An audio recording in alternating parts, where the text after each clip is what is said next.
This video is an extension on the distributive property, and it's introducing you to a new challenge called binomial distribution. So if we recall the distributive property, the principle of the distributive property is that you take what's in front of the bracket and multiply it by everything that's inside of the bracket. So for example, A, you'd multiply it by B and get AB, and then A, you'd multiply it by C and get AC. So the question for you then is, what do you do when you have a question like x plus 3 in brackets times x minus 5 in brackets? So now we have a binomial times a binomial. And so I want you just to maybe pause the video and think for a second about how you might solve that problem. And a hint is that you can extend the principles of distribution to that problem. So hopefully you've had a second to think about how you might approach this problem.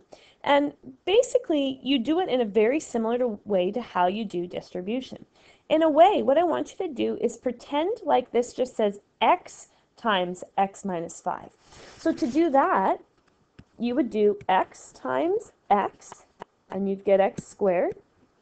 And then you'd do x times negative 5, and you'd get negative 5x. So you would do that if the problem just said x times x minus 5. Well, now we have this extra plus 3. So again, we can do that in a similar way. Let's just pretend it says 3 times x minus 5. So you would do 3 times x, and you'd get 3x. And you'd do 3 times negative 5, and you'd get negative 15.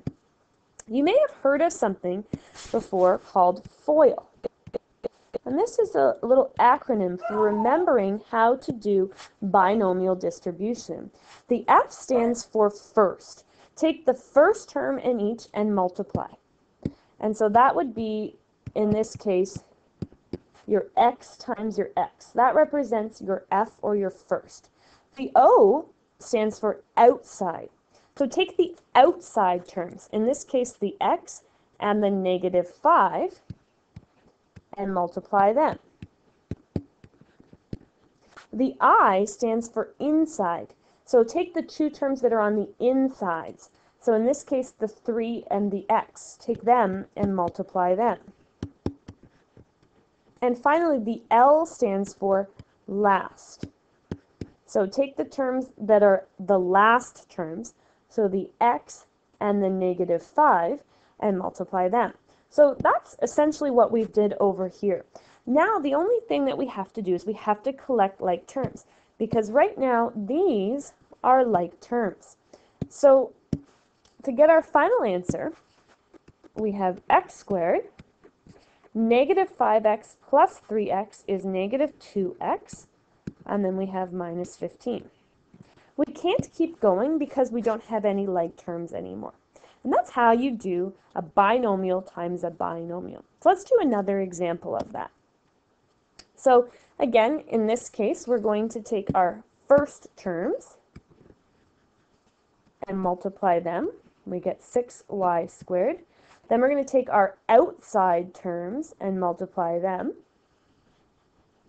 And we get plus 4y.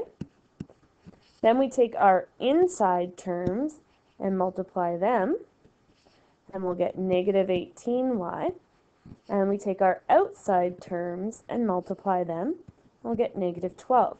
In a way, if you look at this, it kind of looks like a happy face. I know that that's kind of silly, but if we put little eyes there, we have a person that's smiling. So that's another way of kind of remembering. It's like the happy face method. And then again, remember, we have to collect our like terms. So we get 6y squared. We get negative 14y, and we get negative 12, and that is our final answer, and that is how you multiply binomials.